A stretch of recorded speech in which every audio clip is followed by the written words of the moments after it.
All right, so we're gonna start from the easiest solution to the hardest. Hopefully your situation is a clog filter. All right, so what we're gonna do, we're gonna open this up, and what we're gonna do is we're gonna feel inside here for the impeller and move it with our hands or move it with our finger, okay? The impeller will be on the side of the motor, and what we're feeling for is any kind of blockage. I've seen in the past that there's like a stick or something stuck in there and it won't allow the impeller to spin, because maybe the starter capacitor or something like that's not strong enough to break through that. Get in there, move the impeller. If you feel it not, if it actually isn't moving, then you know that's what your problem is. You have a jam in your impeller. I don't have that today, but if you did, what you'd have to do is actually take it apart here and remove the pump, I guess this body from the actual motor, and then get in there and clean that all out. I've had to do that in the past. In this case, we don't have that. So now we're gonna move on to the other problem it could be. The other thing it could be is the capacitor. So this is capacitor here.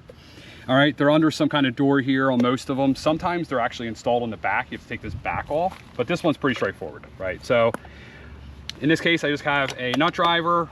I'm wearing gloves because these things do have charge in them sometimes, and we don't want to get in here and start touching metal stuff. So this is our capacitor in here. All right. So what we did is we looked at the capacitor, and you can see there's a couple numbers on here. So it's 30 UF and 370 VAC. Okay, I went to Leslie's and we just bought the closest capacitor we can get. So this one is 370 VACs, but it's 50 UF. So that's close enough. It will still work. So what we're gonna do is we want to look away and we want to discharge this thing. All right, because this could have some power on it. We're just gonna put something over it and sort of just touch the terminals. Attempting to do here is just discharge it. So we're gonna look for, there's no polarity on these, I'm pretty sure, yeah. So there's no polarity, no plus or minus. So we're just gonna pull these off. Okay, take our shiny new capacitor and we're going to plug that in.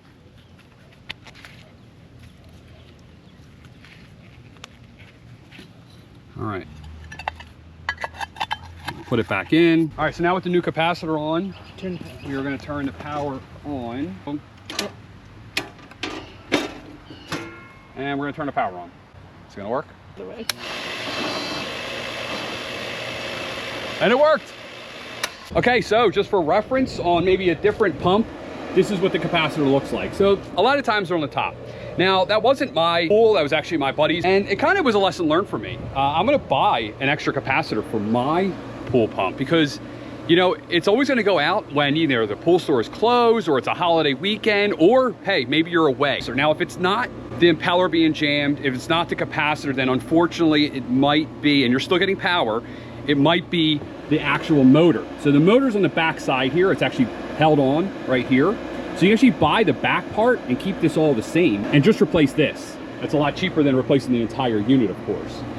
That's a little more involved. Obviously won't be doing that in this video, but you know, I'm just trying to help you out. So I think it's a good idea. Keep yourself a capacitor. Even if your capacitor is working and your pool pump's working, go buy yourself a capacitor. Actually, these have a capacitor in as well that also likes to go bad in really hot weather and at the worst times, right? When your air conditioner stops working. So if your fan on the top doesn't start, it could be the starter capacitor. Same thing as that, just a motor. So with that, I'm Mike, Found Me Do TV. I hope this at least helped you a little bit. I hope maybe it convinced you to go out and buy yourself a starter capacitor yourself. I'll put a link to my website down below. I appreciate it if you can check it out. Hit that subscribe button, and I'm Pool out. I think you were there, I think. We took it, right? Again, just in case. Yeah, we could just like put it in a plastic bag. And so now, the only problem is now we have a charged capacitor. Do you want me to turn the power off? Let me turn the power off. Yeah, I guess turn the power off. All right, let's see if those capacitor